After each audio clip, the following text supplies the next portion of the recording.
বিধাতার কি নীলা, একদিন এই রান্নাঘরে বসে আমি কাজ করতাম, আমি সবাইকে রান্না করে খাওয়াতাম, আর আজকে দেখো পাটের রানী কোথা থেকে এসে জুটে পড়েছে। তোমাদের মধ্যে অনেকেই হয়তো এই দিদিকে চিনো, আর যারা চিনো না আমি তো আছি, আমি চিনিয়ে দিচ্ছি। এই দিদির নাম হলো সুমি বিশ্বাস। এই দিদি কোন দিদি? এই দিদি হলো দীপঙ্কর দার আড্ডা সিরিয়ালে দ্বিতীয় বইয়ের অভিনয় করে।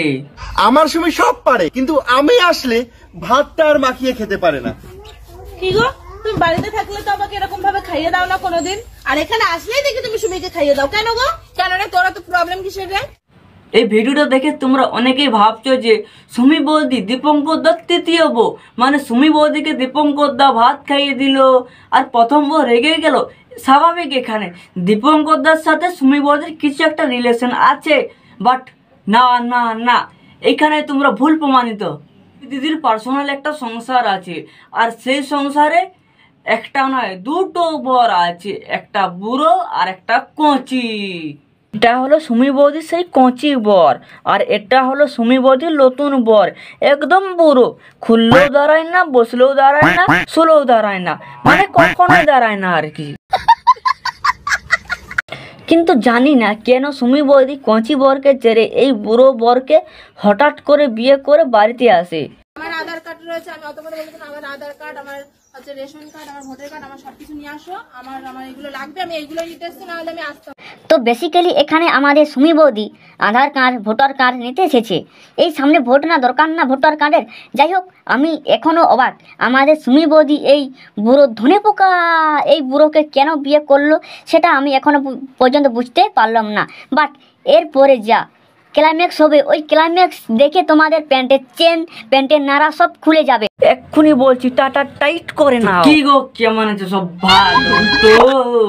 এই বুড়ো ধনে পোকা বুড়োকে বিয়ে করার পরে আমাদের সুমি বৌদি সুখে শান্তিতে সংসার করার পরে, মানে একদিন আগে 24 ঘন্টাও বেরোয়নি, 24 ঘন্টার আগে সুমি বৌদির প্রথম পক্ষের বর মানে কচি নিতে চলে এসেছে, বলেছে বুড়ো তোরা ছাড়ো, চলো আমার সাথে।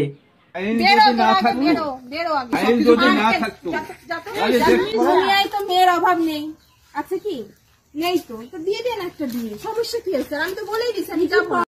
আমি তো বলেই দিচ্ছি আমি তো সংসার করব না, এটা বলে আমাদের কচি বরকে সুমিত বৌদি তাড়িয়ে দেয় আর বলে বুড়ো ধনে পোকা জিন্দাবাদ, বুড়ো ধনে পোকার সাথে আমি সংসার করব।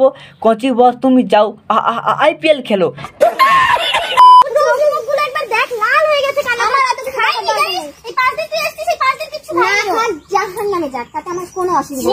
এই তো না কাক জাহান্নামে যাক, আমার তাতে কিছু যায় আসে না। আমি এখন বুড়োর প্রেমে মত, বুড়োর ধনে পোকার সাথে বুড়োর ফাউন্ডেশন গায়ে মাখবো।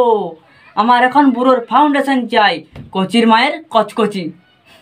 এখন তোমরা ভাবছো বুড়োর অনেক টাকা, প্রচুর সম্পত্তি, কেউ এটা বলে সুমি বৌদিকে বিয়ে করেছিল, আর বিয়ে করার সময় বলেছিল তোমাকে আমি চিকেন রেশমি কাবাব খাওয়াবো, কিন্তু বিয়ের 2 দিন পরে বুড়ো মুরগির ছাল নিয়ে বাড়িতে আসে।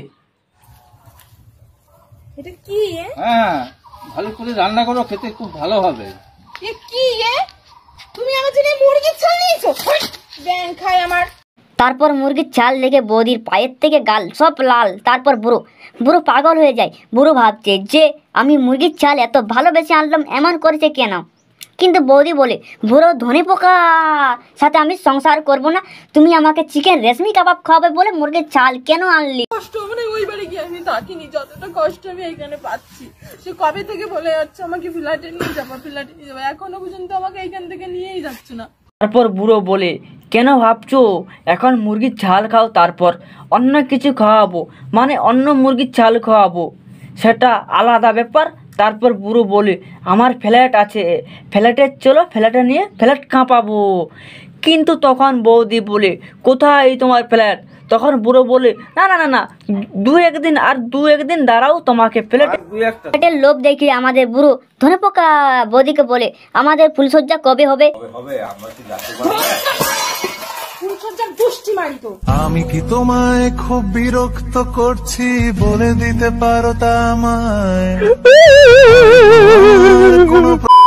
তারপর ফুলসজ্জার কথা শুনে আমাদের সুমি বৌদি রিয়েলাইজ করে বুড়োর তো ফুল বলে কিছুই নেই, সব তো কাঁটা, তাও আবার শুকনা কাঁটা, শুকিয়ে যাওয়া কাঁটা।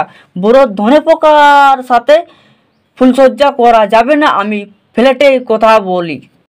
না ঘরে কোনো ভালো মানে ভালো ভালো খাট আছে, না কোনো ভালো কি করে হয় এই ঘরে, কি করে ফুলসজ্জাটা হয়? হ্যাঁ কি করে ফুলসজ্জাটা হয়? তোমার কথাই থাকলো, আমি কোনোদিন বলবো না। তোমার এই ঘরে না আছে কারেন্ট, না আছে কোনো ভালো ব্যবস্থা। আমি কবে থেকে বলেছি আমি ওরা ফ্ল্যাটে যাবো, তখন যা হবে। তোমরা একটা সত্যি কথা বলো তো, এই বুড়োকে দেখে তোমাদের কোন অ্যাঙ্গেলে মনে হচ্ছে যে এই বুড়োর ফ্ল্যাট থাকতে পারে? বুড়োর জীবনটাই ফুল ফ্ল্যাট হয়ে গেছে। দাদু, ও দাদু, একটা প্রশ্ন ছিল, বলবো? তোমার এতটা সাইজ হবে না মোটামুটি?